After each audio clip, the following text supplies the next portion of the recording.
Good afternoon. Good afternoon. Welcome to the June 23rd, 2021 meeting of the North Carolina Historical Commission. I'm David Ruffin, Chair, and welcome all of those commissioners, staff members, as well as the public to this virtual session. The agenda has been published, and I will take a bit of privilege here it reminds me of the former director, deputy director, Sherry, who said to me many times, well, normally our agendas are very routine, and I think this one is going to be very routine, unlike many of which we've had in the last 2 or 3 years that weren't necessarily routine. So anyway, look forward to getting through the agenda, and thank everyone again for attending. Obviously, I need to do two things. I need to call the roll. And in so doing, I'm calling the roll, reminding everyone that under the procedures of virtual meetings such as this, that all motions and seconds and what have you, particularly all motions that are voted upon, have to be done by roll call. So we'll hear that from time to time. The other thing, as we call the initial roll to determine a quorum, I would ask each commissioner to state if there is any conflict of interest that they are aware of relative to items on the published agenda. So having said that, we'll call the roll. Mr. Dixon. I'm present, no conflicts, and I had surgery about 10 days ago at the Cleveland Clinic, so my wife has me tied to this hammock. So I apologize for the being so Well, the best of fortune to you, sir. I'm hoping you're doing well. We all are. Yes, thank you. You look very relaxed. Yeah. Dr. Denard. Present. I don't see any conflict of interest. Dr. Johnson. I'm here, no conflict of interest. Dr. Bryan. I'm here and no conflict of interest. Mr. Reynolds. Present, no conflicts. Dr. Lowry is not here. I presume she's not here. She has submitted her resignation effectively within the last couple of days, I believe. I just received a letter today, or a copy of the letter. She has taken a position at Emory University in Atlanta. As you know, she was on the staff at UNC Chapel Hill in the history department. So we wish her the best, absolutely. And we will miss having her being a participant on the commission, but look forward to her ultimate replacement. Ms. Phillips. Present, no conflicts. Dr. Waters, it's good to see you, sir. Good to see you too, Mr. Chair. Present, I see no conflicts this time. And the Honorable Mayor Clark. Yes, sir, Mr. Chair. I am present and I see no conflicts. And David Ruffin here, and no conflicts. First on the agenda, therefore, is to approve 3 sets of minutes that have been posted, and hopefully you have had the opportunity to read them. These obviously come from the 3 special purpose meetings we had during the month of May that were all exclusively personnel related. So do I hear any discussion, questions, issues, suggested changes on any of those? I would like, if we could, to just vote on them all following any suggested changes. Mr. Chair, I move approval of the 3 sets of minutes. David Denard. Dr. Denard has moved and Dr. Bryan has seconded. So all in favor of the approval of the 3 proposed, or the 3 submitted minutes, and that's the minutes from the May 5th, 2021, the May 18th, 2021, and the May 19th, 2021 special purpose meetings, vote in favor. Mr. Dixon. Yes. Dr. Denard, Yes. Dr. Johnson, Yes. Dr. Bryan. Dr. Bryan, you're muted. Sorry. Yes. Thank you. Mr. Reynolds, yes, Mr. Reynolds. Yes. Ms. Snowden, I may have missed Ms. Snowden. I beg your pardon when I called the roll a moment ago. I don't believe Barbara is with us today. I do not see her. Okay, Ms. Phillips, Yes. Dr. Waters, Yes. Mayor Clark, Yes. David Ruffin, yes. Okay, they are so approved.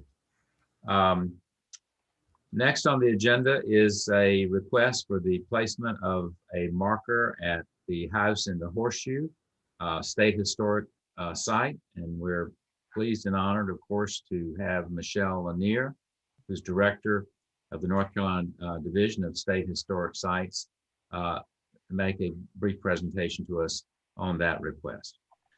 Yes, thank you, Chairman Ruffin. I would like to ask you to look at the proposal that was presented with a special consideration on the precedent that this approval would set and establish for other sites. I want to go straight to the heart of the matter. This particular signage is quite different than other proposals that have come before you recently. You will recall with the signage from the Pomeroy Foundation at Charlotte Hawkins Brown Museum and the signage that was commissioned by the Friends of Fort Fisher, that what we received was a proposal with a design concept before fabrication of the signage. We have here the opposite. This particular group has already designed something and had it fabricated before seeking approval or support from the division or the department. We did not want to stand in the way of them presenting a request before you, but I do have to really send up a red flag that this is a precedent that could be problematic going forward. I'll read some talking points that my staff shared with me that are particularly noteworthy. The production of the plaque was funded and presumably the idea was generated by a former site support group. It is a support group that is no longer officially affiliated with the House in the Horseshoe. It is not the DAR, Daughters of American Revolution chapter that it acknowledges, but a former now defunct support group. The plaque is 3 feet by 2 feet in size, which if you know your proximites is substantial, quite bigger than most markers and plaques that we would see at any of our historic sites. And that would be the largest plaque on site at House in the Horseshoe, including the plaque that exists and has been installed, which commemorates the skirmish that makes House on the Horseshoe historically significant, which took place there in 1781. The text on the plaque was presumably also generated by the members of the former said support group, and the site manager did not receive the text in advance to review it or edit it. And as you will also note, that text, of course, did not come before my leadership or the Office of Archives and History before the plaque was created.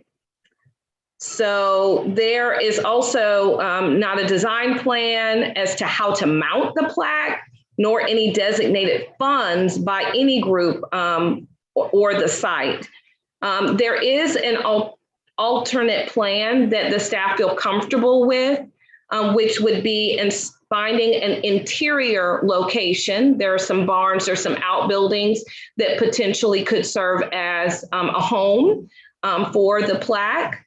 That way that, we don't look a gift horse in the mouth. We understand that they have invested time. They do have a story to tell that is of significance. and we could find an interior space for this plaque. The beauty of an interior space is it also gives the staff and the division some flexibility around moving it if need be. So that's really all that I have to share. You have other materials before you. I will be happy to answer any further questions about this matter.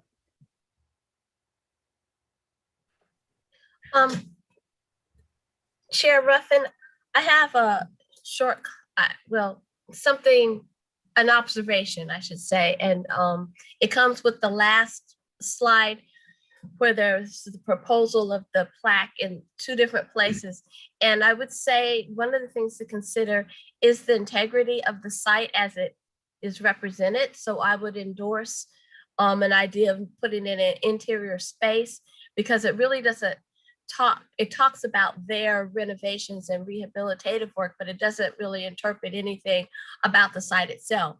Right. So for those reasons, I would endorse what Michelle is requesting of us, and that is that we should not give permission for what they propose on the exterior, and maybe perhaps look at the alternate of putting it on the interior. So a question that came to my mind, Michelle, was that this is not really an issue of an either or around replacing standards and protocols for North Carolina historic plaques, right? This is an extra or an additional plaque, right? We're not talking about setting a precedent for this is not meeting the standards of our traditional. I know we have certain wording limitations, unlike other states, right? Yeah. Things of that nature. This is not in any way a choice that we're being asked to make between giving up our normalized standards for historic plaque, right?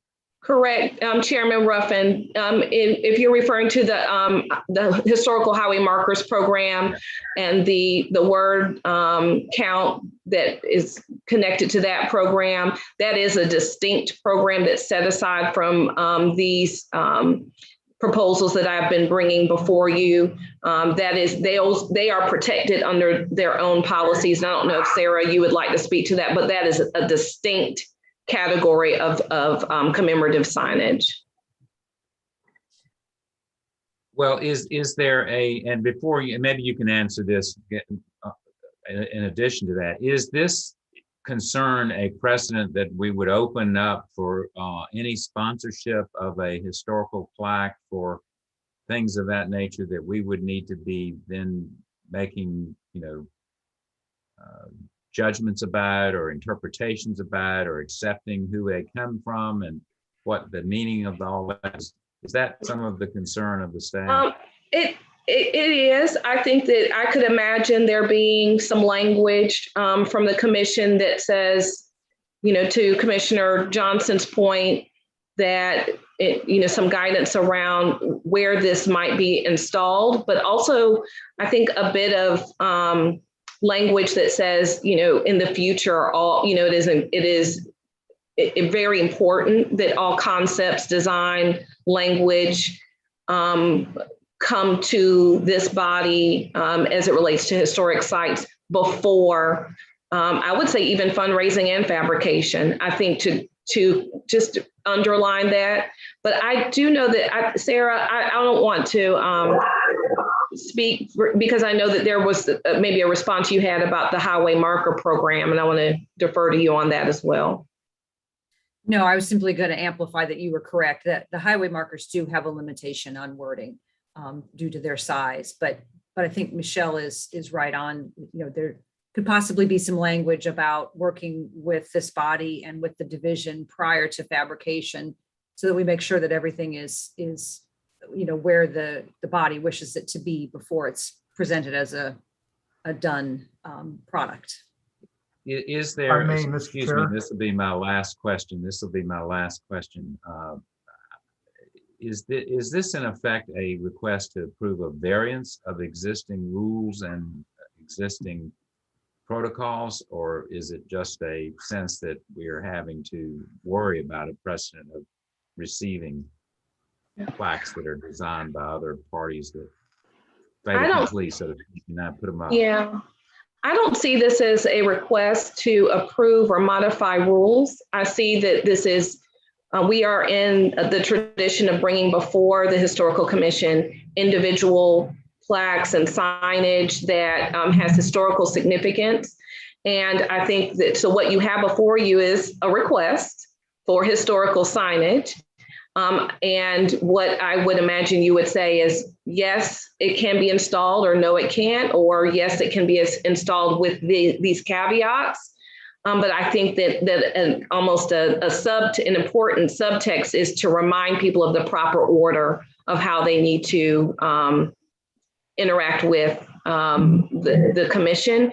But Parker, were you also going to add something? I was just going to say that the criteria for what is submitted to the Historical Commission in with regard to historical signage is unambiguous and is well established. I don't have access to it on the fly, but that could easily be dug up. And your ruling today would, as Michelle suggested, reemphasize that. But there is no question as to how things are supposed to be done. And in this case, those criteria were not followed. Thank you. Chair Ruffin, I had a comment. Absolutely. Commissioner Reynolds. I almost emailed the chair with the exact same points that Michelle brought up. So I'm very glad, Michelle, that you brought those up. I've been on the commission a few years, but my first thought was they've already had this thing cast in bronze. It's 3 feet by 2 feet, and we haven't even had a chance to look at the wording on it. So, I mean, I think that's an issue. If we were to let people self-design plaques and then hand them to us, and then we say, well, we don't really think that word should be there, or so forth, that creates a financial problem. So I'm glad that was straightened out. And my second thought was, well, actually I had three thoughts. My second thought was the placement of something like that right at the entrance to the property. Are we going to have 3 or 4 or 5 of those? One's for $500, one's for $2,000. I mean, is that what we're trying to do with marking historic sites? But the third point is, I do think it's important to recognize donors to historic sites. That's an important part of preservation. And I was just, wondering what are ways in the past that we've honored donors. I mean, you could have a plaque where you could put multiple names on it over time in a certain spot or something like that. But I just wasn't sure what the history or culture we had around recognizing donors on sites was. Right. Thank you, Commissioner Reynolds, for your thoughtfulness on this matter and the forward thinking on how this can impact our ability to raise funds for important projects and naming opportunities. The idea around naming opportunities and what those placards would look like and the text that they would have is something that Sarah Kuntz and I have been speaking about. I'm sure that Sarah and Phil and I will have several conversations that relate particularly to Fort Fisher. But that's something that we're continuing to clarify. For me, I'm looking to get even clearer on that. But I would see that even as a separate conversation, even from this matter. Okay, thanks. And I apologize for jumping in. Has there been review by historical resources or a 121.12a analysis on potential adverse effects to National Register property? So in terms of where they're suggesting placing it, Phil, I am not sure if that the environmental review trigger gets pulled there, but we certainly wouldn't even begin to do that review before. It was one of those chicken or egg things. I didn't want to actually do an environmental review on a marker that we weren't sure we actually were going to even say, yes, it needed to be installed. So if the commission said that you all would be open to it being installed in the original vision that the support group had, then at that time, Phil, we would go through the environmental review process to determine if it's even possible. If it wasn't, then we'd probably have to come back. So it is a very strange chicken and egg moment because of the fact that they had it fabricated and designed before coming to us. Well, hey, my only point is that the commission's statutory responsibility is to approve a monument or memorial before it's placed on state property. You know, if staff doesn't want to put this up, it doesn't even need to be in front of the commission. So, you know, if you want to table it and consider it at a future meeting, that's perfectly fine too. Right. I understand your point, Phil. We thought because of the sensitivity of it being a former support group and the local politics there, that we felt that our division leadership did not need to be in the position of making about making a statement around, number one, a reminder of the appropriate way that they should be approaching this kind of commemoration, and number two, if it was approved, where we should put it. So Phil, I do think that our staff are open to having it installed with the concept that I shared earlier, which is in an interior of a structure. And that to me still needs the approval of the commission. Michelle, this is Sam Dixon. How you doing? Quick question. So you would like a motion that says that we approve it to be placed in an interior space to be determined by the staff. Is that correct?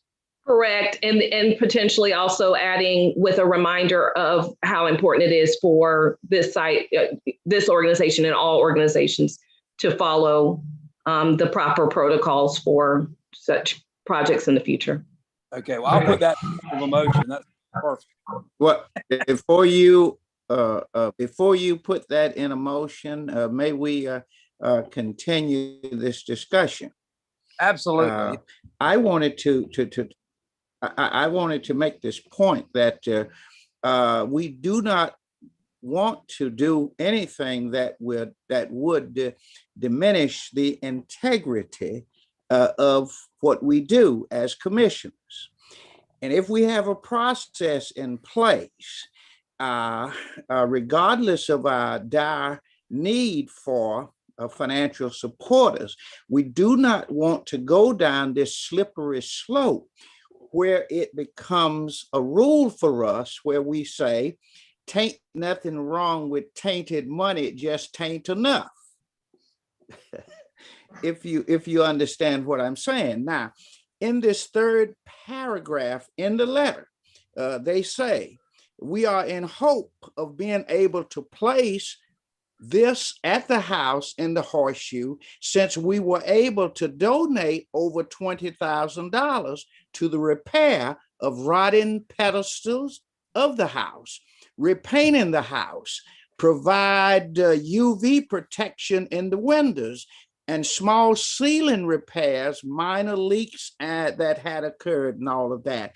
And it appears that the bargaining chip here is not so much placing this signage based on the significance that it would provide to the historic structure, but we've already invested in this. And since we've invested in this and helped to repair this facility, then you ought to reward us, even though we didn't follow the process with the request that we seek, with the permission to do what we really want to do. And I think that's a little bit like putting the cart before the horse, or closing. We would go down this path of closing the barn gate after the horse is out. And we need to really be careful about sending those signals, because if we say we approve this, but we want to make sure others pay attention to this and pay attention to that, we will have already opened a door that could lead to a diminishing of our integrity as commissioners. That's my 2 cents. I would say that I agree with Dr. Denard on this point. it's a hard lesson for, I think, the defunct organization. I mean, that's another issue altogether to learn, but we need to be consistent in how we approach these issues. And one is there's a process. If you don't follow the process, we can't approve. That would mean revisiting. We need to support the staff in having the discussions around what is and isn't appropriate, so that people can bring to the staff what are correct and appropriate plans for whatever monument, marker, memorial that they want to place. Because I agree with Dr. Denard, you're going to get folk who won't see this as a we approve, but we'll see this, well, you let them do it. Why aren't you going to let us do it? And people will have 11 excuses. But if we hold to, here's our process, we didn't adhere to it, and the commission therefore makes this, gives this advisement to the historic sites. This is Susan Phillips. If I might say something, I agree with Dr. Denard as well. And my concern particularly is that we don't want to get in the business of deciding how much money deserves a variance, what kind of wording deserves a variance, what kind of group deserves a variance. We don't want to get involved in that. There's a process, there's a reason for the process. I think we should stick with the process, and I would vote to not allow this plaque. I'm very sorry that the expenditure has been made, but that's why we have rules for a reason, and we need to follow them. Mr. Chair, I would concur with all of those comments. I agree. Being consistent here, I think, is important. I agree as well.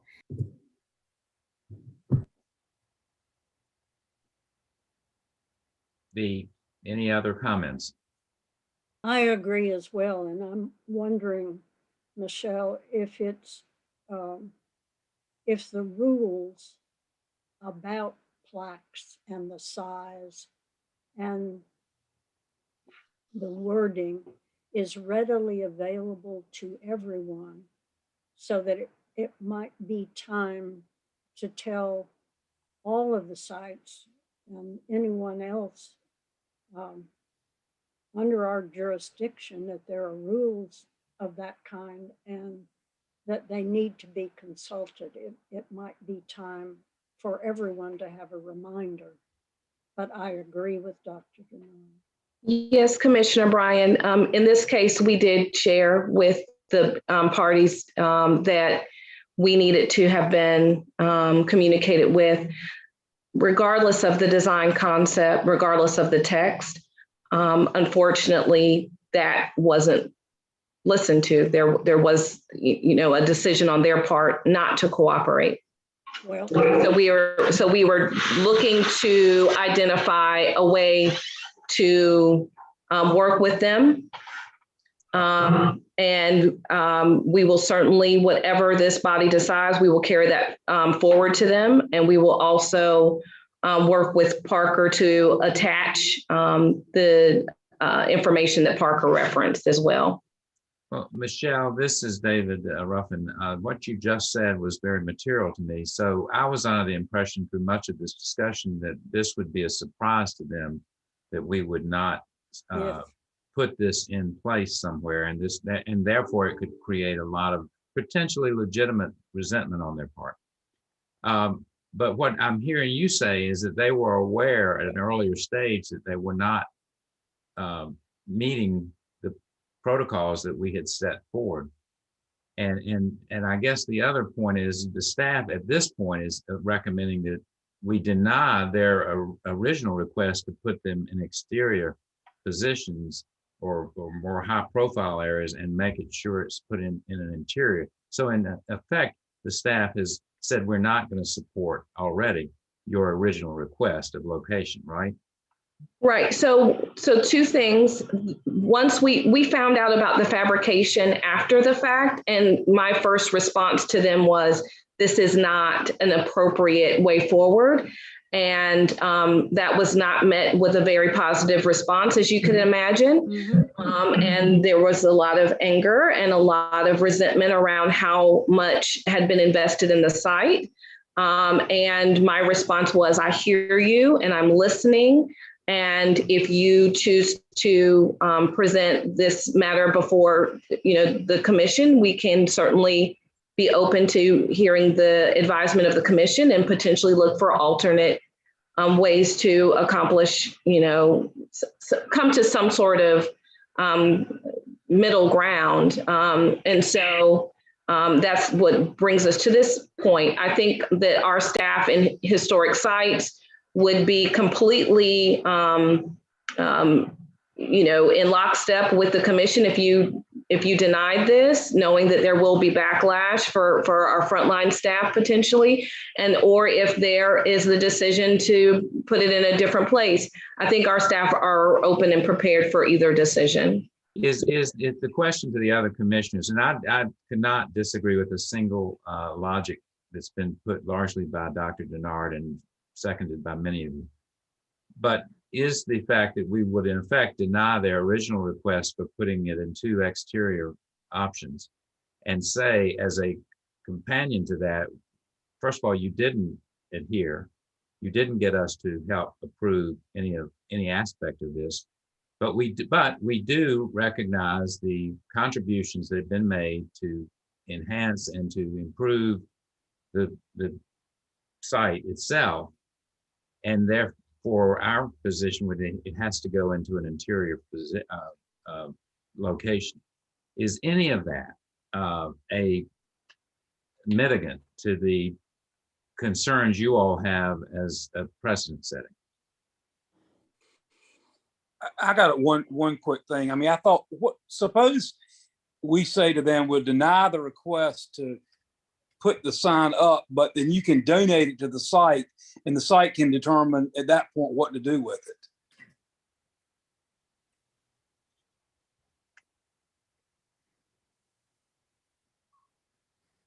My biggest single concern in this, well, 2 things. I do agree 100% with the precedent.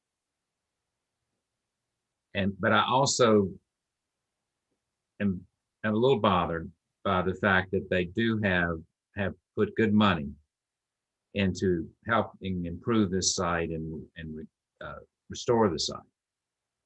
And I don't want necessarily the commission to look like we're just being hard-hearted in that regard. But again, that may not outweigh the precedent issue. And this is Susan Phillips, and I'm a rule follower, admit it.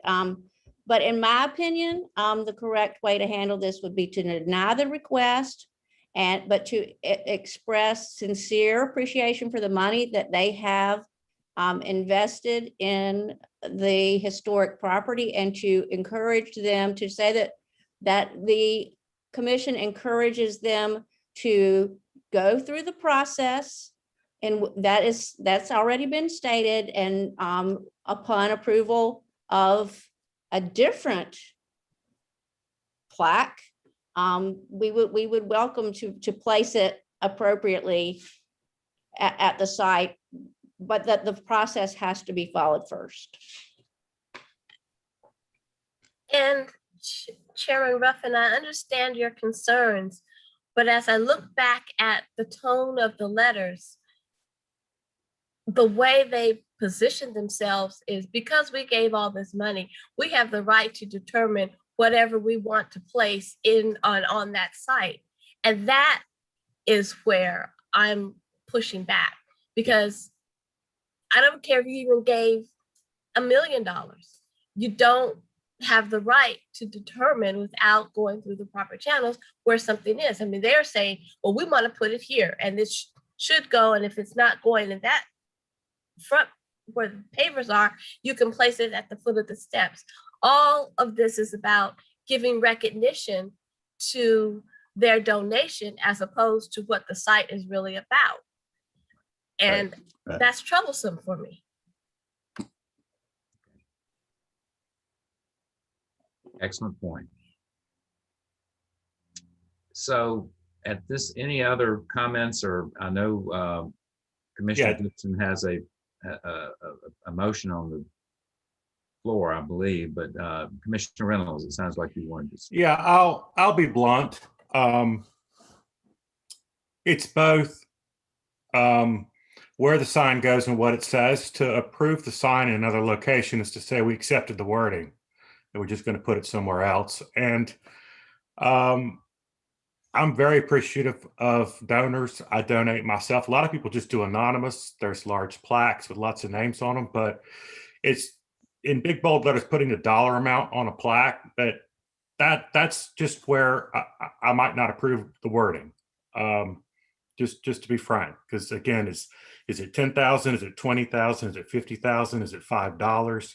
Does the dollar amount need to be on the plaque at all? And so I would have just concerns about the wording for that reason. Not saying that people shouldn't be recognized. You can do beautiful plaques and dedications and namings and all of that, but to put the dollar amount on there and want to put it in the front of the building and to have it made without asking the commission first, I just can't support that.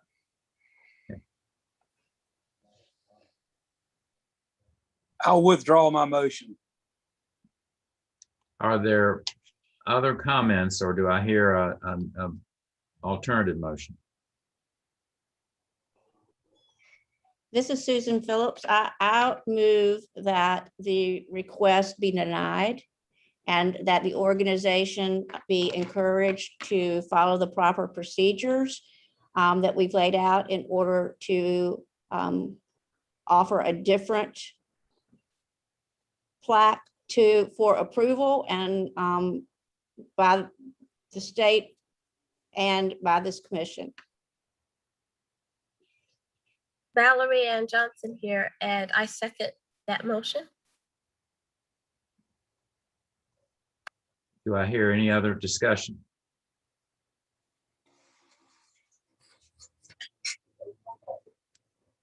Would Commissioner Phillips be receptive to a bit of a friendly?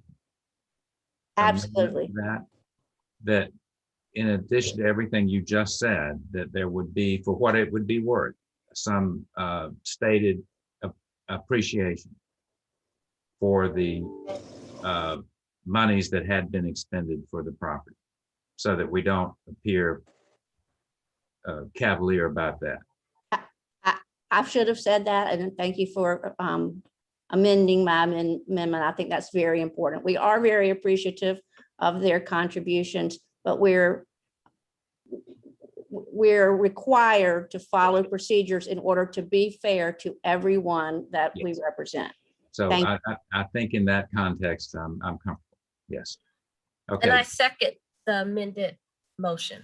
Okay. Would Valerie Ann Johnson. Yes. The motion, hopefully I get this correct, is to deny the request as made, with the understanding that this did not meet the procedures set forth to have a monument and plaques of this nature to be considered. And secondly, we do appreciate the efforts and monies applied to the property by this organization. And I would add and urge the organization to follow the procedures set forth and make another application. Correct. Yes. Yes. All in favor? Okay, and it should be clear to them that if they submit another application, that it will receive the attention and consideration that any application receives. It's not that, submitting another application as a result of this one having been rejected, that they would automatically receive positive consideration. But that would be a way of getting them in the hopper. They follow the procedure, and then this body would do what it's constituted to do. and given adequate consideration to that application. Well, the real problem here is their lack of collaboration prior to hitting us with a fait accompli. That here's the plaque, and then you take it or leave it. That's the problem here, I think. But anyway, the motion has been made and seconded by Dr. Johnson. All in favor, Mr. Dixon, Yes. Dr. Denard, Yes. Dr. Johnson, Yes. Dr. Bryan, Yes. Mr. Reynolds. Yes. I presume Ms. Snowden has not joined us yet. Okay, Ms. Phillips, Yes. Dr. Waters, Yes. Mayor Clark, Yes. and David Ruffin, yes. Okay. The next is an item in the agenda we're all quite familiar with. Of course, that's accessions and deaccessions. And there's some mechanics associated with how we approve particularly the deaccessions. So we'll ask our distinguished acting Deputy Secretary and State Archivist, Sarah Kuntz, to lead us through those particular items. Okay, good afternoon, everyone. I hope you all have had an opportunity to review the packet of accessions and deaccessions from across our divisions. What I thought I would do for the sake of time, and since you already had these materials ahead of time, is I will work through the accessions first, and I will stop when we're done with the museum system. So that will be any of the museums, and then we'll take the historic sites accessions right after that, and that will be for any historic site. So as we've done in the past, I'll just give some brief highlights here, and we can feel free to, if you have any questions. They are grouped in cases where there is one donor giving multiple pieces. You can tell by the accession number that they all sort of were part of that same donation. So first up, from the Museum of History, we have a number of items related to the Cruz family and their plantation and enslaved people that lived around the plantation, including a walking stick and quilt, brooch, rings, coins, photographs, photograph of the home, which is, I guess, one of the only surviving images of the home, an identified African-American girl whose parents had been enslaved on the plantation, which is a fairly rare image, some other family pictures. So that's all part of that one donation. There is as well a piece by William Young, a folk artist from North Carolina. A number of materials that they have acquired, the museum has acquired to put into the Answering the Call exhibit, including a flag from the Department of Defense, some National Guard face masks documenting their time during the pandemic related to their service. I enjoy the Nintendo Game Boy with the backstory of the grandmother who played it with her grandson. I thought that was fairly unique. So that's documenting games and social life in the modern time period. Krispy Kreme Challenge T-shirt. And excited to see that they're adding some North Carolina Courage jerseys to the collection. They don't have a lot of women's sports items, so that's a nice acquisition. Some trading cards related to an African-American soldier who was born in North Carolina. And then some doll furniture that I believe was created at Corrections Enterprises. So that's a fairly unique piece to be picking up some items that were made in Corrections Enterprise. A modern quilt that fits with their desire to acquire additional, more contemporary quilts. And then a pharmacy pill mold from a pharmacy in Wilmington. And then a wallet that was fabricated at Central Prison. That's a nice also background story there about how unique that is. And there aren't very many of those around. Scale and weights. And let's see if there's anything else. I think some things from the museum. Yes, the Museum of the Albemarle, I draw your attention to the Decoy Collection. That's quite a significant acquisition. of very important decoys to add to their collection. And then from the Maritime System, a watercolor painting, some local ephemera, a boat flare that looks like it's seen better days, but may have been used, and a picture of the ship, the Huron, and a couple other oil paintings, and 3 boat models. Did anyone have any questions about any of these items? Sarah, just one question regarding this first item, the walking cane of the former slave owner.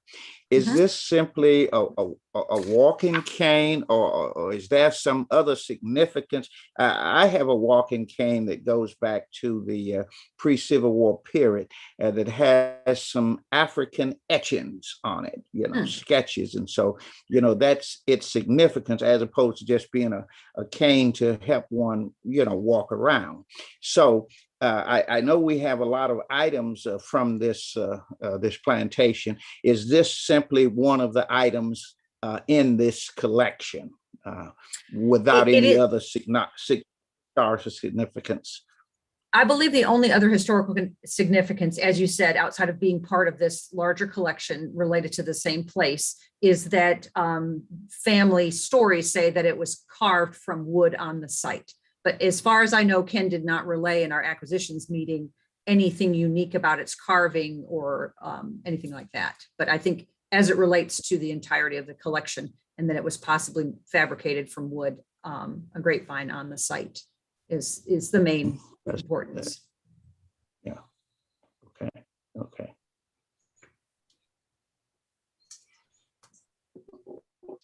Any other questions of Sarah? Then she has, from staff's perspective, made recommendations for sessions to the North Carolina Museum of History, the North Carolina Museum of the Albemarle, and the North Carolina Maritime Museums.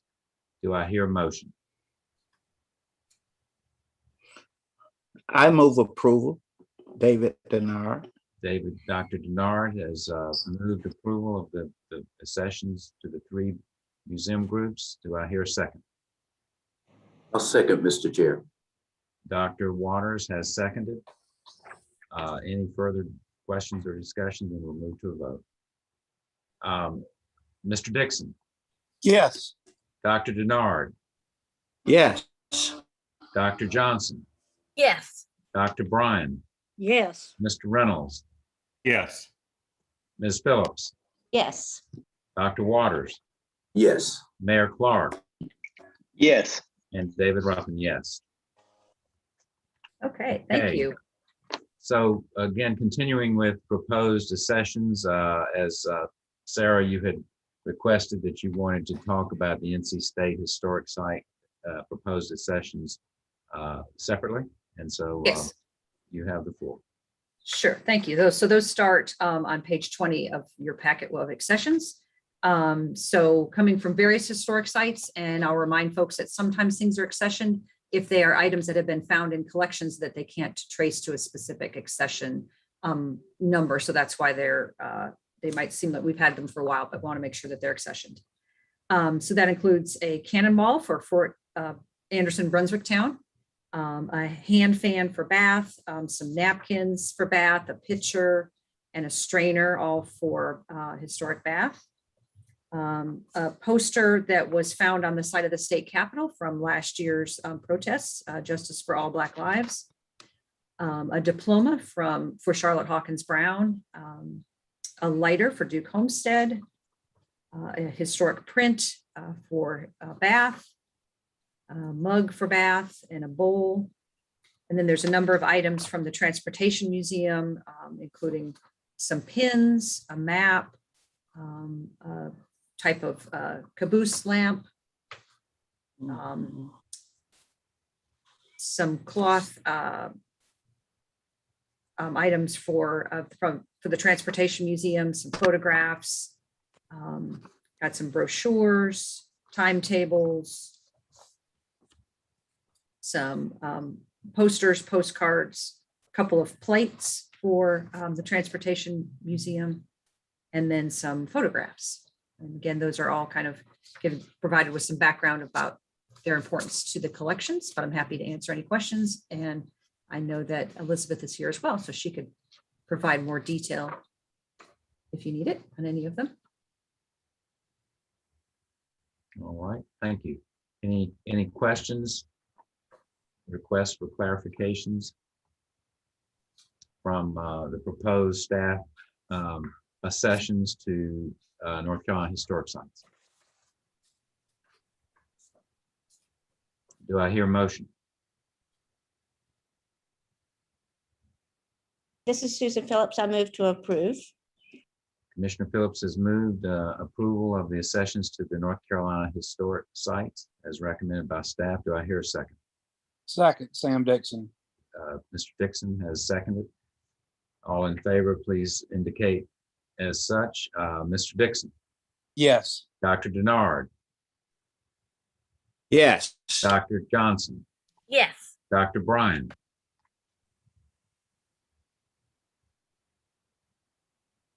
Dr. Bryan, I see yes. Yes, yes. Thank you. Mhm. Let's see here. Ms. Phillips, Yes. Dr. Waters, Yes. Mayor Clark, Yes. and David Ruffin, yes.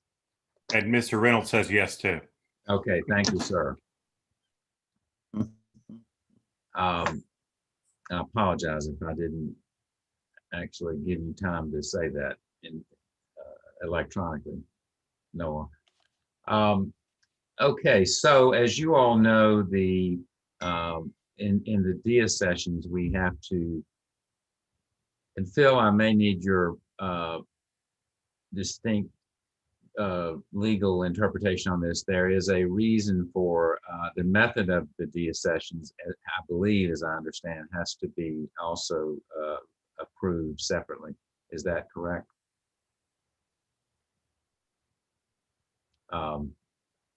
But anyway, and Sarah, you may be aware of this just out of precedent, but I'll defer to Sarah to explanation of the method of destruction. Yes, so included in each of these proposals for deaccession, you will find the disposition instructions or suggestions, I should say, I'm sorry. So when you are approving them, it's approval of the deaccession and how that will be done. Just because I think it's important for the commission to be aware of the staff's proposal on what's feasible in the case of artifacts and what's legal in the case of documents. So we can approve these individually, or I can approve them, I can give them to you from the museum system and then the historic sites, it's whatever your preference is, but we do talk about the method of disposal in each of them. was there a dimension or distinction in the past, as I recall, that if the disposition or the disposal of it involved auctions or something of that nature, we would also have to specifically approve that. Is that correct? That might be a question for Phil if that's required. I'm not sure that that's required. Okay, well, yeah, we don't want to overcomplicate it. So Yeah. I think it would be fine for you to just list the deaccessions unless there's an objection, and then we'll consider them in a group. Okay.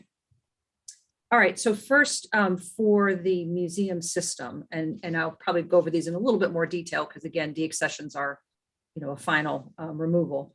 There is a chest of drawers that really has no background to it. There's not a lot of interpretive possibilities. They have lots of chests of drawers. It's got some insect damage. So they don't really feel like, in terms of space, that it is a good use of our resources to keep up with something that has very, very limited possibilities.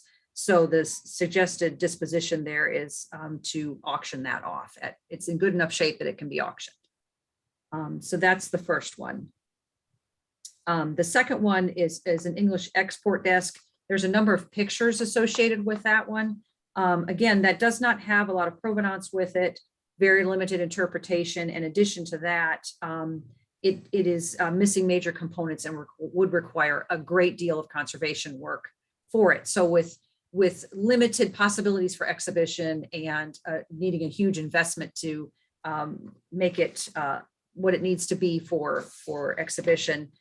They are suggesting that it first be offered for auction, and if no auction houses will take it, that it be disposed of. So that's kind of a two-path approach, because obviously the first choice would be to get some additional use out of it if an auction house would have it. The next one is an M1 Garand Rifle. The interesting backstory there came from the Moore County Sheriff's Office in a seizure. But what they're proposing with this is that it be transferred to the teaching collection. And for those of you that have not been on the commission long enough to have a deaccession of this nature, some items are actually moved from being part of the collection to a collection of artifacts that can be used and used in instruction. And then if anything happens to them, they can just be disposed of. So you're deaccessioning it essentially, back for the museum to use as needed with hands-on activities. And so this gun represents a really excellent opportunity to do that, because you just can't find these.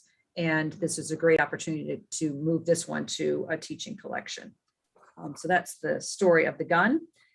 And then the last ones with the Museum of History represent a number of pieces of pottery. And with these pottery pieces, they all came from the same collection. And really the museum has an extensive collection of pottery. These came in as part of a whole, but they do not represent the best pieces that they would be exhibiting. They have a number of them that are much better by the same potters. And so I think the feeling there was that they be disposed of at public auction, where they can, someone else can enjoy them if they're not going to see, interpretive use at the museum and exhibit, since we have much, much better examples. And any questions on any of those items or their disposition?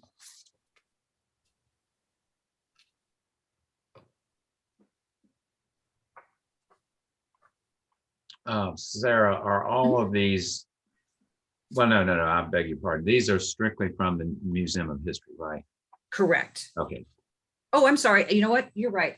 Pardon me. I should go to the Maritime Museum, has one as well, or a couple as well. I apologize for that. We could do those all together. No problem. Let me get those out. So for the Maritime Museums, the first item is, well, it's a set of 2 clocks that came from the Coast Guard. So the story with the clocks is they were donated with the idea that, and the agreement that if we no longer needed them, that they needed to go back to the Coast Guard for their approval of what would happen to them. So that's the disposition there, is that we only need one, and we propose going back to the Coast Guard and say, here, we no longer need these 2, and per the original donation agreement, you may use them as you need. There are a couple of boat models that are, not of a quality I think that they would be using in the future, or out of their collecting area. Those are recommended for local auction in the case of object number 2 and object number 3, auction or disposal if no one will take it for sale. Number 4 is also a boat model, as is number 5, 6, and 7. And those are, number 4, that boat model was recommended to be sold at auction. Number 5 was recommended to sell to another museum or auction. Local auction suggested for object number 6 as a model. And then number 7 was, they had a specific auction for that one. I believe that's due to the nature of the artifact that was recommended to be sold at Bronx auction. So any questions on those? Oops, I'm sorry, I missed another one. There is number 8 was also a boat model that was of a quality that they recommend that it be transferred to the Virginia Maritime Museum. And if they don't want it, then auction it specifically at Bronx. And again, I believe that has to do with the nature of the model and that auction house. Okay, and if you're bound to, you can proceed on to the Maritime Museums as well. I beg your pardon, not the Maritime, but the state historic sites in terms of. Okay, sure. You've got a discussion for that. We can do that. Historic sites just had, it's one item, but it's a series of chairs. These are chairs that were actually picked up at an antiques shop. They have many other chairs that are in better condition and better use. And so these need to be deaccessioned and just destroyed. There's probably not value for them to be resold at auction. Were they the ones that were at the James K. Polk house? Did I read that somewhere? Yes, they've been there. I don't know if Elizabeth or Michelle want to add anything to that. That's where these have been. I was going to invite Elizabeth. Could you speak to these chairs? If you could come on camera. Oh, absolutely. Get my camera. Hi, everybody. Yes, so these chairs were at the James K. Polk site. They went through the fire several years ago when their kitchen building burned. These chairs were stored on the second floor of the kitchen. And when the roof burned, these chairs are partially burned. They actually don't look too bad in the photo, but they're pretty charred and destroyed. Thank you. I appreciate it. Okay, do we hear any further questions or comments about the collective deaccessions recommended by staff from the North Carolina Museum of History, as well as the Maritime Museum and also State Historic Sites? If none, do I hear a motion to accept? Valerie Johnson here. I move to accept the recommendation from staff Dr. regarding deaccessioning. Dr. Johnson has so moved. Do I hear a second? Second, Mr. Chair. Oh, Dr. Waters, sorry, thank you. Okay, though all approve the staff recommended deaccessions and processes thereof, so state. Mr. Dixon, Yes. Dr. Denard, Yes. Dr. Johnson, Yes. Dr. Bryan, Yes. Mr. Reynolds, Yes. Ms. Phillips, Yes. Dr. Waters, Yes. Mayor Clark, Yes. David Ruffin, yes. Okay, so they are approved, and we'll move to the next item on the agenda, which, as you know, we made a decision. One quick thing. I'm sorry. Sorry, we have deaccessions for the archives that are separate.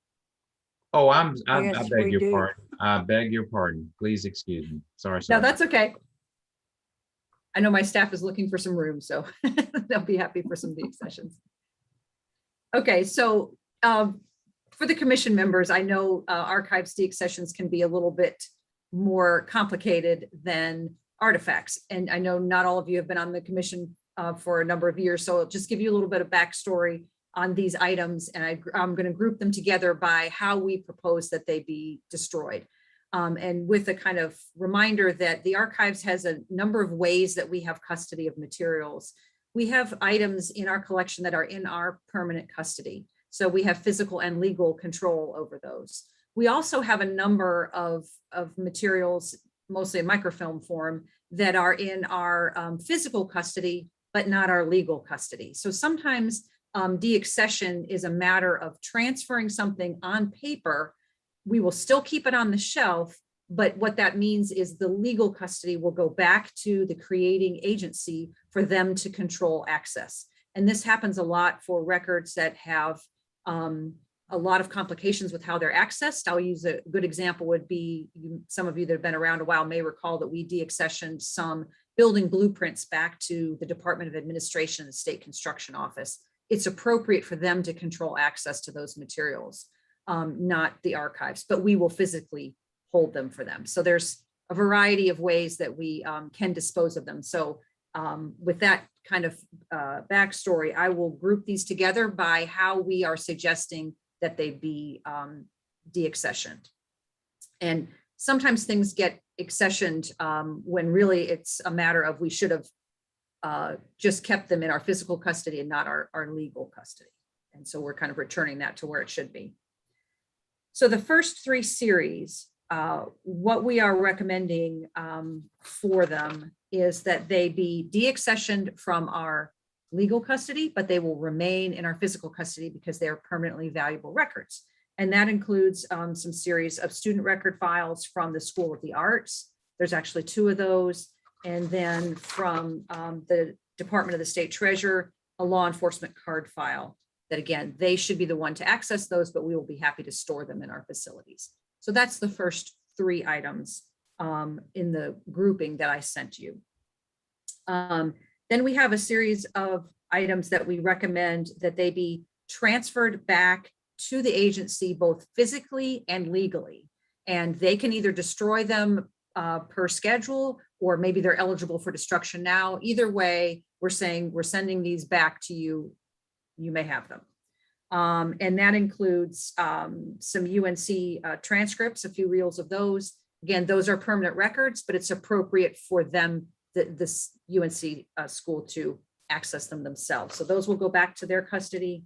The SBI has, I believe, 4 series of records that they agree are no longer needing to be kept permanently, but the SBI prefers to dispose of their own records and make sure that they have any information that they want before they're disposed of. So there's 4 series of records from the SBI that will be sent back to their physical and legal custody. And they can do with them what they need to. Then there are 3 series that are no longer considered archival in our scheduling process. We're always reevaluating materials, and these are 3 series that are, the agencies agree they are no longer permanent. And so that since these materials are older and they've already met their retention, they are either ready now or will be soon for destruction. So we are going to deaccession them and put them in the queue for destruction based on their record schedule.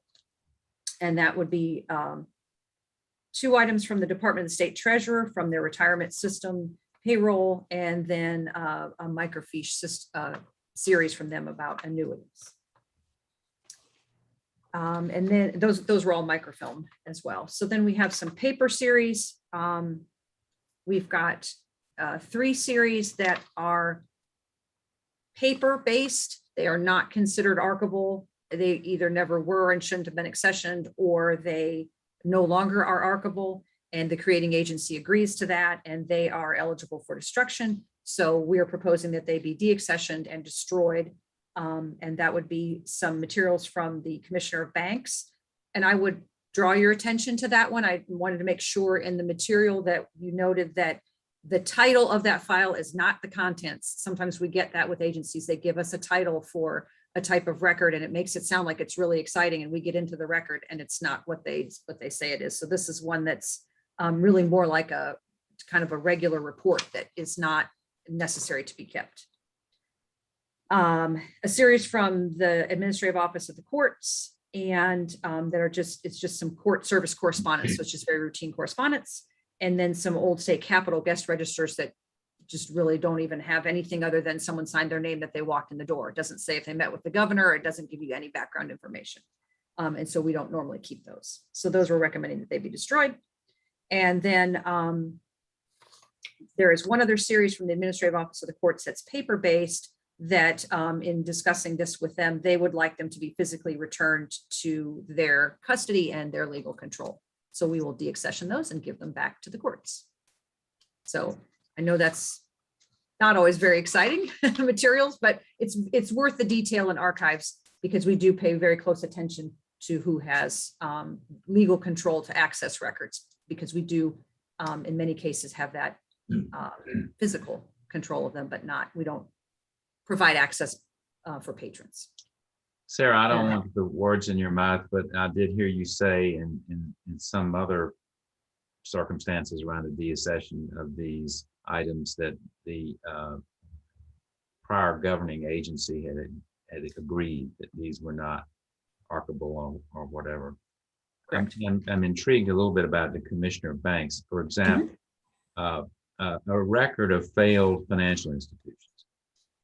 Is that something that still is preserved at the Commissioner of Banks office, and this just happens to be duplicative in a sense, or is this in effect the history of banks that may have had problems or gone under from it is not that. We made sure of that. Let me pull that one up.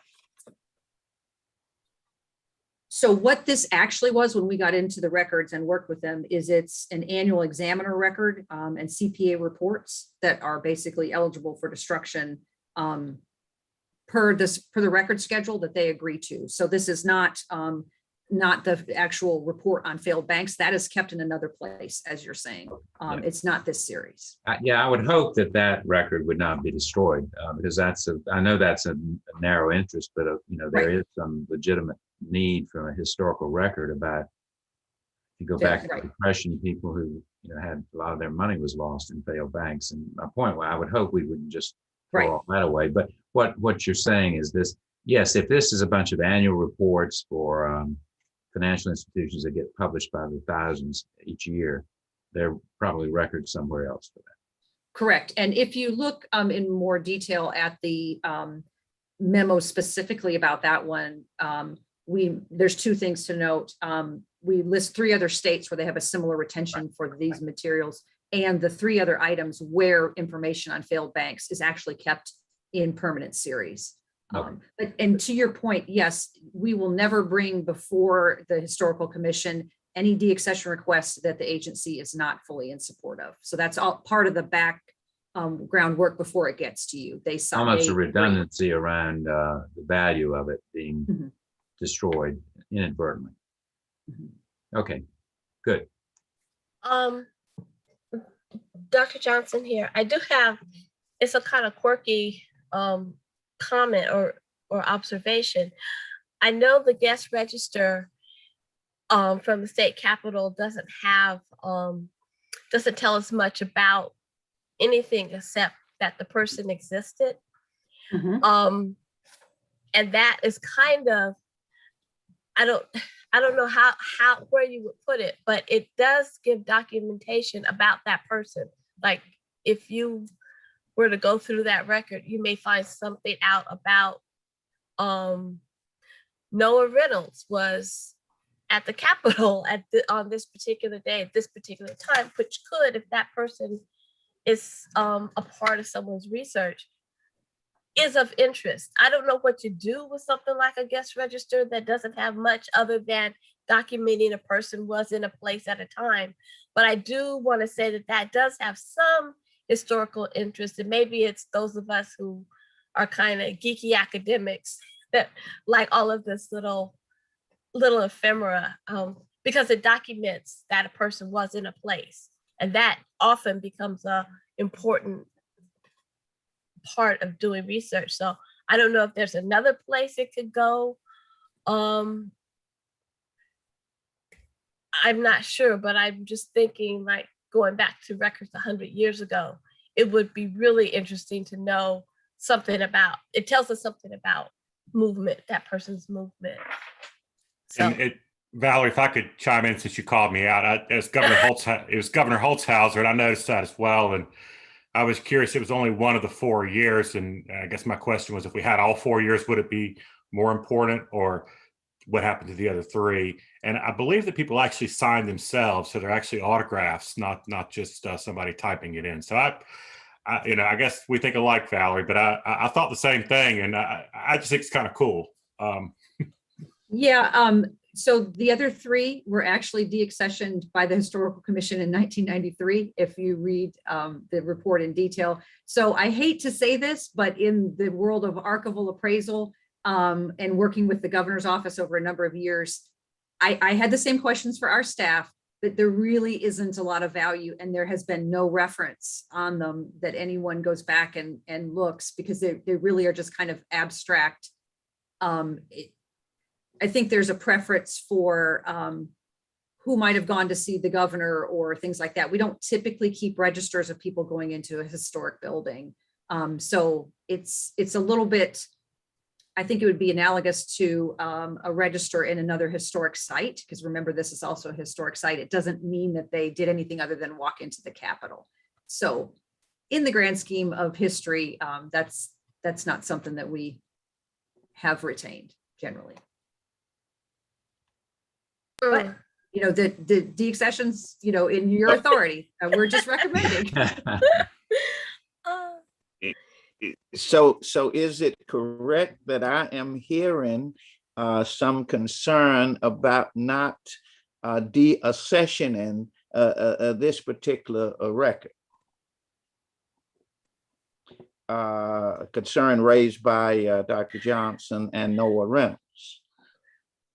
If it could be, I think it's the destroyed part. I just was actually asking the commission if there's another place it could be deaccessioned to. I feel more comfortable than just destroying it. And I know it seems wonky, but it has value in the differences, and I think that's where I'm coming from. Yeah, that was mine as well. I don't want to direct, what you're going to do as a motion, but I would make the suggestion, if that's the case, that perhaps what we should do is withdraw this one so that we can confirm there is anybody that wants it. In the past, when we have deaccession things in the archives world, I like them to know exactly where it's going. I don't want to just say, well, we're going to find someone, because then what if we don't find someone? So I would rather we have a specific institution that has agreed to take it. That's just my preference. I think that's a little bit cleaner than just kind of a giant, we'll find somebody. Well, what does that mean? Y'all should be approving where we're sending it as well. I like that. That makes sense to me. Okay. So do you need a motion to remove just that one item? I would assume, and I can be corrected, that it would be appropriate if you would like to make a motion to approve all but that one for destruction as outlined for that method. And then we'll consider that one not approved. Okay. Would you care to make that motion, Commissioner Johnson? Absolutely. I move that we approve the deaccessioning of all the items except that last item, which is the state capitol register, guest register. Okay. Do I hear a second? Second. Commissioner Reynolds has seconded. All in favor of approving all the deaccessions except the capitol register, say aye. Mr. Dixon, Yes. Dr. Denard, Yes. Dr. Johnson, Yes. Dr. Bryan,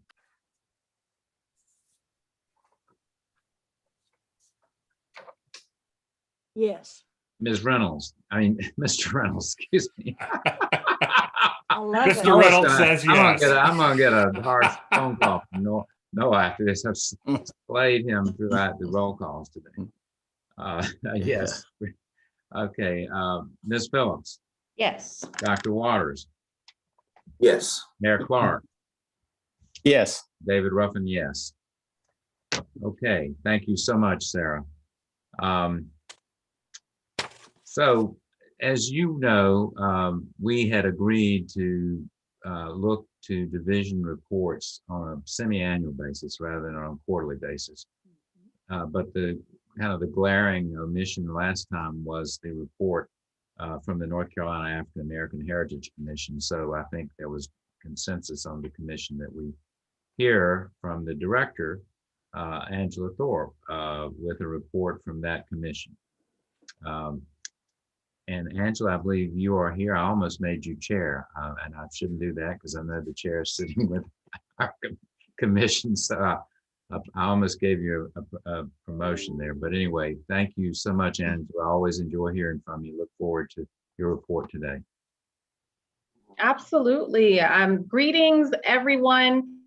Thank you for having me, Chairman Ruffin. I am so absolutely happy to be here. It has been about a year since we were last together, and so I am excited to update you on all that has been going on in that time. And before I dive in, I would be remiss if I did not acknowledge the chair of the commission, Dean Valerie Ann Johnson. Again, thank you for having me. I'm so grateful to share space. And I'll note that I'll keep my remarks short today. I'm going to be sharing a bit of a snapshot of what is in the full report that each of you have received. So again, diving right in, some of you all might recall that last year, so in August of 2020, the African American Heritage Commission launched the North Carolina Civil Rights Trail with funding from the William G. Pomeroy Foundation, a name that we've heard today. I'll note that the concept for this trail was developed in partnership with Visit North Carolina, and the North Carolina Office of Archives and History has played a major role in helping the commission to execute the trail. And I'll note a special thanks to Ansley Wegner, who has served as an active advisor, team member, and advisory committee member for this trail. As a reminder, this project will identify and mark both digitally and physically North Carolina sites key to the U.S. civil rights movement or critical to advancing civil rights in the state of North Carolina. We have created what we're calling interactive and evergreen digital map of civil rights sites in the state of North Carolina, and we will ultimately be able to mark 50 physical community-based markers for this program. We're hoping to meet that goal of 50 by January of 2023. To this end, it is with great excitement that I share that this past February, we awarded the first 3 markers for this program. They are a marker commemorating the civil rights activities of New Ahoskie Baptist Church, and that submission was made through a partnership with that church and Chowan Discovery Group. The second marker commemorates the 1951 Adkin High School walkout, which was submitted by the Adkin High School alumni and friends that took place in Kinston, North Carolina. And the third marker commemorates the Shelby sit-ins, which was submitted by the city of Shelby.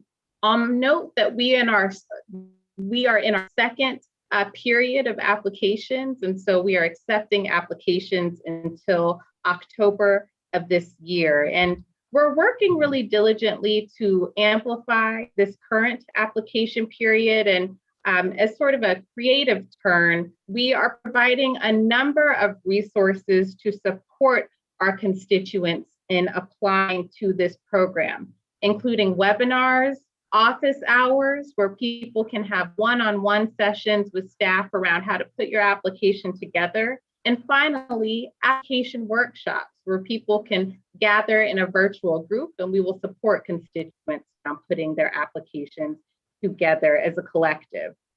We encourage you to join us in spreading the word. The link to the North Carolina Civil Rights Trail program is available in my report. You can also Google North Carolina Civil Rights Trail, and it typically pops right to the top of your page. And I do want to congratulate the Associate Director of the Commission, Adrian Nearday, whose vision, creativity, and leadership has really been key to driving this trail. As you will note in my full report, the Commission leverages strategic partnerships to execute our work. And with a staff of 3, it is an absolutely necessary strategy. Divisions, programs, and colleagues within the North Carolina Office of Archives and History have really been central to this strategy, especially as it relates to growing our work around North Carolina's connections to the global slave trade. And I'll note this is content or reality that this group in particular has been interested in. So I'm going to highlight some of that work. From 2018 to this past spring, we were honored to join a large body of practitioners working to investigate and interpret La Concorde, a slave trading vessel that is more commonly known as the pirate ship Queen Anne's Revenge. And hereafter, I'll refer to this vessel as the Stolen. The IMLS, that's Institute of Museum and Library Services, funded a Tale of Two Ships project, a collaboration between the Commission and the Office of State Archaeology's Queen Anne's Revenge Conservation Lab, resulted in the creation of a robust collections and interpretation plan that I'm happy to provide anyone upon request. It will also be available on the Commission website later this summer. The plan ultimately provides an implementation framework to guide future research and interpretation strategies for the stolen. And ultimately, the plan posits that to move forward inclusively, work tied to the stolen must embrace a multifaceted approach that will require practitioners to consider new questions, to set new research priorities, and to interrogate and shift how the story of the stolen is told. Frontline workers must receive the necessary support to execute these goals, whether that support is fiscal support or training. Finally, it is critical to challenge who is doing the work at all levels and across all disciplines, but most especially within the realms of archaeology and conservation. Ultimately, it's time to create space for new practitioners to lead. Growing the work around the stolen will require three critical strategies. 1, new approaches to research. 2, creative, globally framed interpretation. And 3, creation of accessible pathways to this work. We are so grateful to department leadership who have demonstrated their support towards many of the goals laid out in the plan. We are also so grateful to the Institute of Museum and Library Services, who has demonstrated their commitment to growing this work in particular. A few days ago, we were notified that we received an award from the IMLS Museum Grants for African American History and Culture program for A Tale of Two Ships, Part 2. And I'm working on my French. I will get that word right eventually. Nevertheless, this grant will fund more overseas archival research in France and the Caribbean related to the stolen. Additionally, exhibit updates, a scholar symposium, and 1 scholarly journal article will be produced as a part of this work. And we look forward to working particularly closely with the North Carolina Museum of History and the North Carolina Maritime Museum at Beaufort on this continuation of this work. And I'll note that I've given you a preview of a formal announcement that will be made in July. So you all are some of the first to hear this wonderful news. In the spirit of this global slave work, we also continue to grow Africa to Carolina. And this is an effort that many of you all are familiar with to identify, acknowledge, and physically commemorate sites in North Carolina where enslaved people disembarked from the African continent. Following a thorough national search, Amber Pelham, a graduate of the Public History Graduate Program at New York University and a Hampton University alum, one of our great HBCUs in the nation, frankly, was selected as the 2-year research fellow for the Commission's IMLS-funded Africa to Carolina Next Steps in the Journey project. Amber began her role as research fellow at the end of January. So she's been with us for a couple of months now, and she's really started leading this work both feet in. She has worked diligently over the last few months to perform additional research on the slave trade in the colony of North Carolina. And she is currently working to develop 1 introductory exhibit centered on the relationship between the transatlantic slave trade and North Carolina. And for the purposes of time, while I do have a snapshot of her exhibit plan, I'm just going to share her argument or her big idea that she's working with. Currently, Amber posits that the ports of North Carolina were channels of change. Their participation in the largest human trafficking ring in the world, the transatlantic slave trade, changed the state's economic, political, and social makeup. I'll note that slightly variable versions of the exhibit that is being developed will be installed at several sites across the state. And I say slightly variable because the exhibit will include one panel dedicated to the history of each host site. And currently, these host sites include Brunswick Town, Fort Anderson, Edenton, and Somerset Place historic sites, as well as Tryon Palace and the North Carolina Museum at Beaufort. And those exhibits will be installed next year. We are so grateful to the partnership and support of the North Carolina Office of Archives and History on this work, especially the support of Dr. Joseph Beatty, as well as the Division of State Historic Sites, and particularly staff at Bath, Edenton, and Somerset Place, as well as Brunswick Town, Anderson, and finally Sharon Bryant of Tryon Palace. This is really a rich brain trust that Amber has leaned into deeply to move her work forward. And I'll note that we'll have formal mock-ups of this exhibit available later this fall. Additionally, this project will include a web portal for constituents. Development on that web portal will begin next month, and that web portal will be launched in 2022 as well.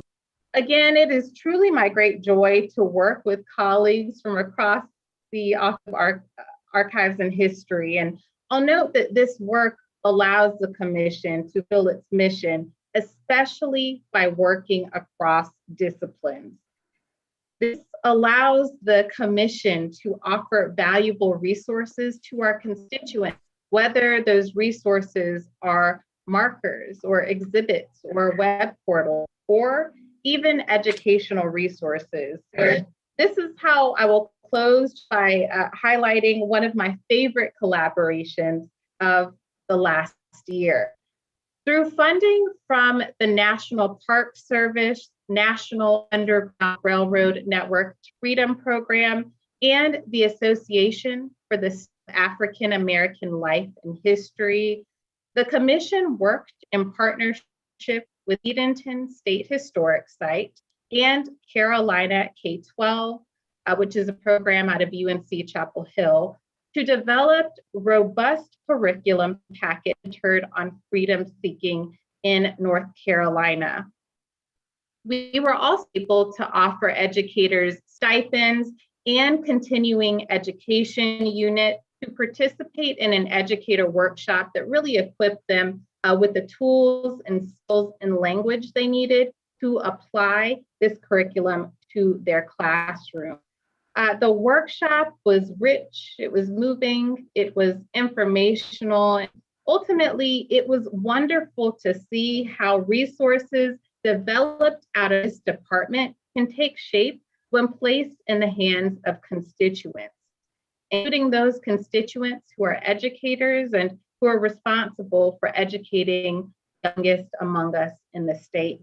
I'll note that the National Park Service is so impressed with our work that they have used our curriculum packet and in turn as they consider developing a curriculum for the Network to Freedom program. Our packet has also been shared with other states as a model for how to do this work with and for educators in a way that's meaningful and honest.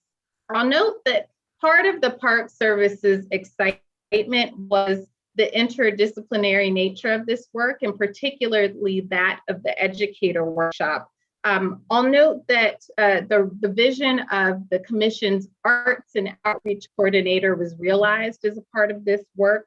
Arts were tied to the curriculum and into the educator workshop in a way that was creative and commanding. And so again, a really beautiful marriage of art and history. We recently received news that we have received funding essentially to duplicate this work, again, from the National Park Service. And we'll be doing this in partnership now with Tryon Palace, ultimately develop educator resources and an educator workshop centered on U.S. colored troops in North Carolina. Again, it is great joy to collaborate with my colleagues and their staff, and I hope that I've demonstrated how we continue to advance interdisciplinary partnerships to amplify history, culture, and art, and to produce valuable resources and opportunities for constituents across North Carolina. And ultimately, I look forward to continuing to move this valuable work forward with your support. Thank you for your time and attention today. Thank you very, very much. Angela. On a personal note, I was particularly excited about your reference to the New Hosky Baptist Church. Having been a native of Hosky and growing up there, as a youth in the early 60s, lore was that Martin Luther King Jr. was going to speak at the New Hosky Baptist Church, and that had been renowned even in those days as a center for civil rights activism in that part of the country. I think I'm correct in this, that at the last minute he had to cancel, and Sam Dixon, our good friend, Golden Franks, who you certainly championed remembrance of in the Edenton area, kind of subbed for Dr. King. But that is, I think, a personal reward to me, that church that I was quite aware of in my youth, is being duly recognized. So, and again, Dr. Johnson. Excuse me. I was just going to say thank you so much, Angela, for your report, for highlighting some key activities. And I just wanted to make sure Commissioner Waters knows that the western part of the state has not been left out, and that there's plenty of activities. We have 2 commissioners now who are central to the efforts out west. So when Angela says across North Carolina, not only means west to east, but as north as well as south. So just wanted to give you that assurance. Thank you, Dr. Johnson. I appreciate that. And Angela, I just want to echo both Dr. Ruffin and Dr. Johnson here. Just the excellent work that you are doing. I mean, it's been one of the pleasures of my work out here to be able to work with you. And so, Dr. Johnson, thank you for giving me that assurance. I appreciate that. Thank you, Angela. Angela, this is Sam Dixon. Yeah, I just wanted to thank you for mentioning the Edenton State Historic Site several times. I'm proud of that site. I think they're doing a good job of trying to include everybody in the narrative, and they're working hard to make sure that the whole truth of history is told. Right. Yes. Any other comments? Yes, Chairman Ruffin, I again want to ditto what my colleagues have said about the great work that Angela is doing. It's almost too much work for 3 or 4 individuals, but she's doing a lot of work. A couple questions. One with regard to these North Carolina Civil Rights Trail markers. Who specifically are these being funded by the grantor, or is there some other funding source for these markers? because these are, I gather these are a little different from the North Carolina highway historical markers. Yes, there are. So they are being funded by the William G. Pomeroy Foundation. So again, that is who is paying for fabrication and design and installation of every marker. And again, they have funds set aside to fund 50 markers, 50 period. And so we've awarded 3. We have set 40. What is that? Math is not my suit. That's why I'm a public historian. 47 more markers that they will fund. Yeah. Okay. Was this project informed by developments in other states? And I'm thinking in particular about Mississippi. You know, that has they've identified a lot of civil rights trail markers. Blues trail markers and all of that. And we're not really in the game as some of these other deep southern states may be. So I was wondering if you are aware of these developments, for example, especially in Mississippi with a lot of sites. Yeah, absolutely. Yes, that's a great question. And in fact, I'm so glad you asked it. That is a part of the Civil Rights Program I've not yet had the opportunity to reveal, so I'll do this now. The program is informed by some work that is going on in other states, particularly in the realm of African American heritage tourism. We understand that there is a huge market for African American heritage tourism. Billions of dollars are being poured into this market, and we're seeing how this work is playing out really strongly, especially in terms of economic development in Mississippi and in Alabama. And you're right in that North Carolina is absolutely behind, which is why we've collaborated with Visit North Carolina on this effort. They are helping us think through this from the lens of economic development. We're working very closely with them to develop travel itineraries and driving tours as more markers are installed, which is why it's so important to get the word out about these markers. We want communities to tell us history is important. We then want to do our part working with Visit North Carolina to drive people to these communities, right? So someone might drive to see a marker, but they'll also spend their dollars maybe at a hotel, at a restaurant, and at a shop. So that's ultimately a central piece to the North Carolina Civil Rights Trail that, again, has been inspired by great work around African American heritage tourism that's happening in other states in the Southeast. And I can also add, Dr. Denard, I was going to add to that conversation also happened with our participation with the World Heritage Sites application for a heritage site that talked about civil rights in the United States. And they started with only Alabama. And that was when we weighed in and said, well, look at our considerable history here in North Carolina. And so that also helped the wheels to turn around, amplifying the North Carolina story. Okay. My last question, and I have some more, but this is the last one on this. With regard to these partnerships that you are forming, I know you have identified a lot of historic sites and so forth and so on. But is there an effort being made to form partnerships with any of our public schools?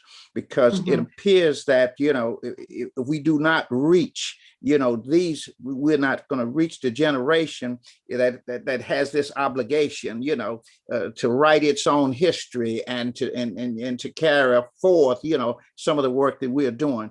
And a lot of these historic sites, and I know my affiliation with Tryon Palace, we're still trying to reach into the public schools, because that's a kind of a missing link. And so if we don't work to form partnerships with these schools, I mean, you have a web portal you're talking about, but lesson plans, and I'm thinking about this even controversial 1619 project, that some school systems, based on the insights from their, legislators are saying, we can't do this, you can't do this, because it ties into this critical race theory and all of that. But I think, that's something aside. We have to give these public school teachers and the students information on their history, and we can put aside whether it's critical race theory, but we have to teach them about slavery, slave trade, and all of that. And your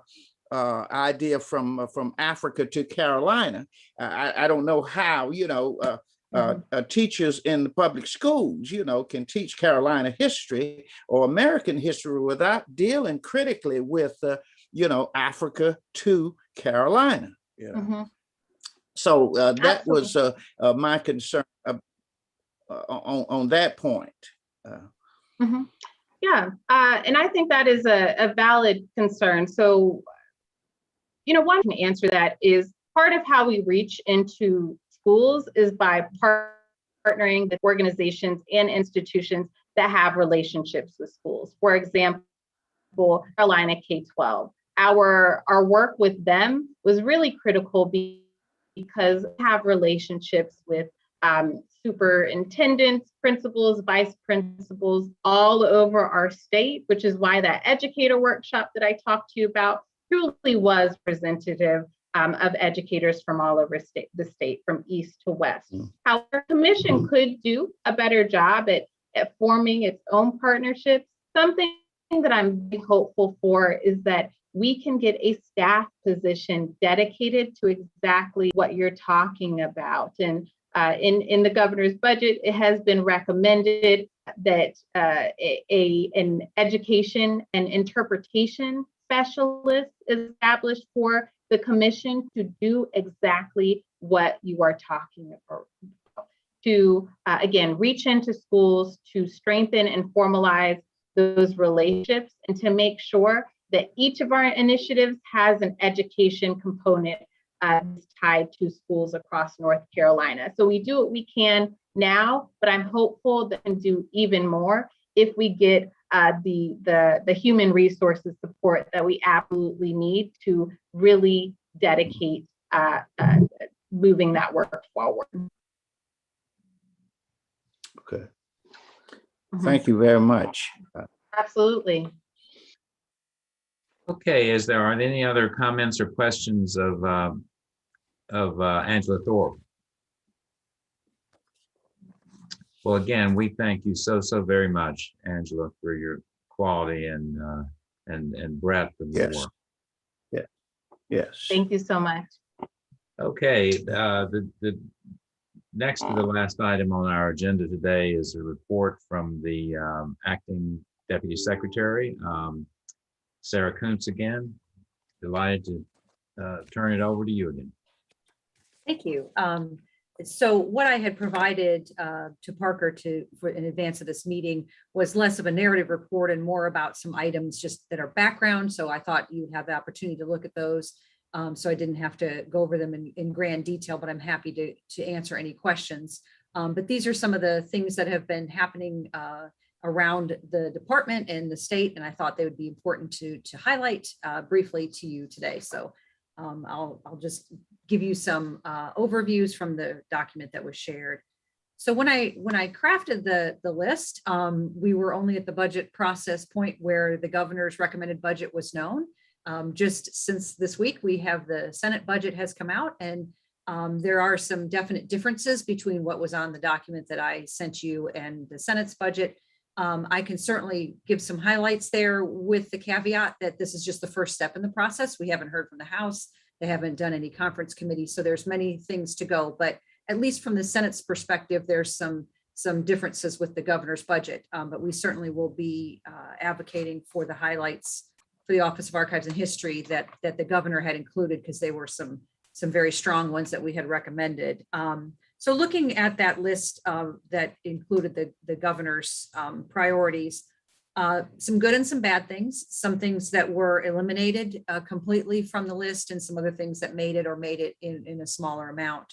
So in particular, there was no money in the Senate's budget for anything recurring with America 250th preparations, the QAR Conservation Lab, Historical Highway Marker funding, and the Anchor program were not included in that version. But there was an extension of the mill tax credit, so that was good. They did include money for the Graveyard of the Atlantic and the Maritime Museum, but oddly, nothing for the Museum of History. So we're waiting to see what the House is going to say about that, because we feel like there's support for that expansion funding there as well. If you look at the Senate budget, it also calls for elimination of some positions from the department, and that included the Museum of History Deputy Director, hoping to get that reversed as that position is essentially filled. We have someone that's going to start June 30th. So I'm trying to get word back that that's really essentially been filled and doesn't need to be eliminated. The General Assembly does sometimes like to take positions that have been vacant for, an extended period of time. And that's challenging in the time of COVID, when hiring wasn't exactly the way it goes in normal years. So then from historic sites, they did include money for maintenance funds, which I'm very pleased to see. That is much needed, and a lower amount, but some resilience funds for the site. So that was good. No history curator was included in their request. Of the capital projects, again, good and bad. You may have seen in the news that they did not include any money for the State Capitol African-American Monument. That was difficult to see, but there was money for the Thomas Day House, the Transportation Museum Powerhouse, Fort Fisher, and the town of Bath. So there's some things there and some things not there. They did also include an analyst or records analyst for the Eastern Office. That is something that we've been asking for a couple of years in the archives, specifically geared towards working with the counties in the East on resiliency for their records and historic backup, so that they're safe as we're experiencing more and more tropical storm damage, trying to get the smaller towns and municipalities prepared. So that was positive. And then in the American Rescue Plan, at this point, their proposal in the Senate didn't call for any of those recovery grants, and that it would include history. So I'm optimistic that maybe the House will include that. That would be an opportunity for us to channel some of the American Rescue Plan funds to smaller museums in counties and municipalities that experienced hardships during COVID. So that's some budget highlights. Like I said, step two, I guess, of many steps to come. So we'll keep you posted on how those things develop. I did include a lot of detail about the strategic plan. The department has just completed an update to our strategic plan for the next few years. You can see our strategic goals in there. And then, as well as, I pulled out all the strategies that related to our divisions within the Office of Archives and History. So some really good stuff in there around those strategic priorities. Certainly won't be all that we do, but these are going to be key goals that everybody has, and they're going to be focusing on. And a lot of things in there around building resiliency, particularly for historic preservation and archives and records, and in working with communities on making sure that their assets are protected. We've been excited in the department that there's been some increased interactions with the Commission of Indian Affairs. The commission members approached our staff person who directs a program called Hometown Strong for our agency. That's a multi-agency initiative of Governor Cooper's, and asked, give us an inventory of what is going on across your agency in terms of working with the Native American communities. So we've gotten that list together. It's pretty impressively long from all of us, not just Office of Archives and History, but Parks and Arts Council and other groups, to get that together in the anticipation then that our Deputy Secretary for Diversity would be presenting to the commission in the fall on that, and we can continue that dialogue and look for ways that we can intersect more closely with their work and provide them with additional information about what we do. So for example, I put a lot of highlights about the State Historical Records Advisory Board and their work in communities and how our state tribes might connect with that work in a better way. So we're excited to see how that develops. And I wanted to mention that. Something that has just gotten started that we're also very excited about, the department has entered into a contract with Lord Cultural Resources. Hang on a second, my computer's telling me to restart. I don't want to do that. And what that contract will do, we've selected a park, a museum, and then a few historic sites. And we're going to start the process of using an outside company to evaluate the whole package of our visitor experience, our interpretation, our exhibit language, what kind of stories are we telling on those sites. So this is really the start of what we hope will be a comprehensive survey in the next few years across all of our assets to make sure that we are reaching as broad communities as we can, and we're as welcoming as we can be to visitors. So we've just started that process, just had our kickoff meeting, and that's pretty exciting. Those sites in this contract include the Fort Macon State Park, Museum of the Albemarle, Town Creek Indian Mound, the Zeb Vance birthplace, Bentonville Battlefield, and the Aycock birthplace. So some of our historic sites have quite an old exhibit panel. Some of them, the average age is about 34 years. So we're hoping that this will be a good way to jumpstart action plans for how we can refresh and update and expand those experiences for our visitors. And then finally, I brought a little bit about America 250th. We are really gearing up in the department, both for our own programming and also partnering with groups across the state and hopefully multiple states on what we're planning to do for America 250th. So we really want this to be every county involved, many different formats to our resources that we'll provide both online and in person, partnering with a variety of groups. And as I said, hoping to spark some programming work in the states, maybe for the Southern campaign. We hopefully will have a call pretty soon with Virginia, Tennessee, and South Carolina to talk about that, how we can foster that among our state groups. And then I also included in there, we've just finished up the thematic statements for the 3 themes that we're kind of organizing around for the 250th. And those include visions of freedom. And the statement there is, the American Revolution was the beginning of a continual journey for North Carolinians to seek true freedom. A gathering of voices. North Carolina's many voices inspire future generations to create and lead. And common ground. Places carry our stories of struggle, creation, and connection to one another. So in that, I hope you can sense that we are really desiring to move across our timeline and not just the Revolutionary War. We want to pick up those stories that are a through line to visioning freedom and expanding of the American dream for all people, as well as pick up all the assets within our department, the outside environments, our Arts Council, things like that. So we're trying to be very expansive. So it's not just Office of Archives and History. This is really across the entire department. So we're very excited about that. And if you all have any suggestions of groups we should be partnering with or talking to, or ideas for programs, we'd love to hear it. We're about to launch the website where people can submit ideas as well and sign up for newsletters and things like that. But we're getting going, and I'm hoping that we can be very collaborative among the divisions of the Office of Archives and History. And so, for example, for lesson plans, that it's not going to be the archives and then the museum and sites doing our own lesson plans, that we collaborate together and we're pulling in all of our resources for those multi-dimensional things that we can give to teachers. So we're pretty excited about that.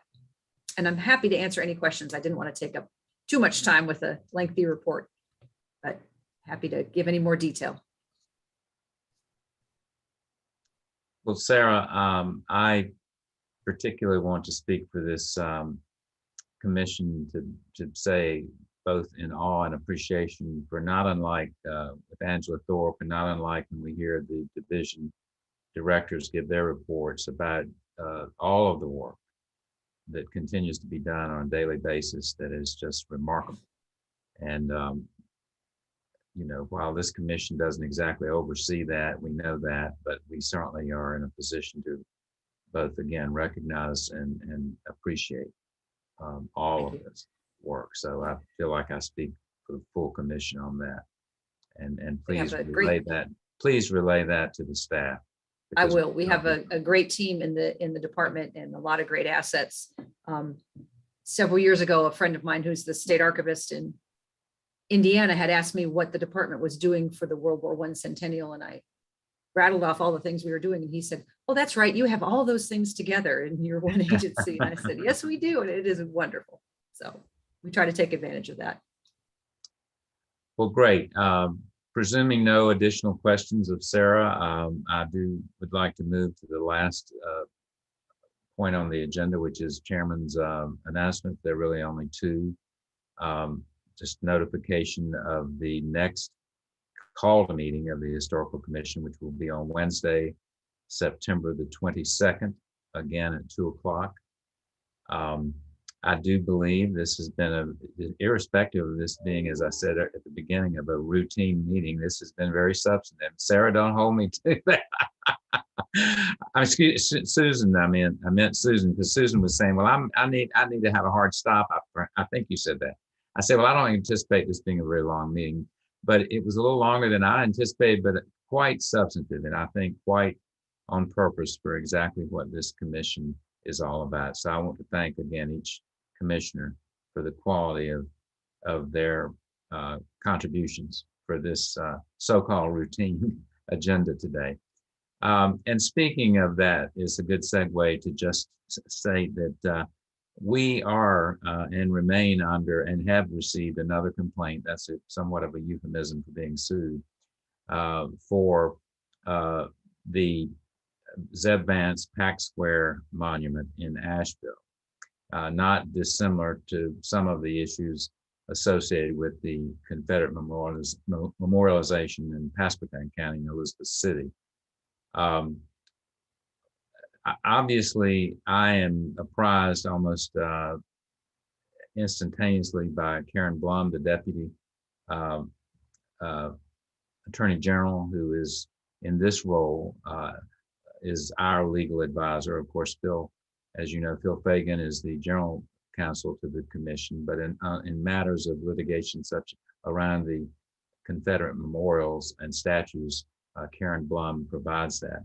What I do promise the Commission in the September 22nd agenda is that we will have a session to bring Karen and Phil as needed, but certainly with Karen apprising us of where we stand on all of those legal issues, if that's an appropriate step. So I just felt like at this particular time, things were too much in flux to devote an agenda item to that at this point in time.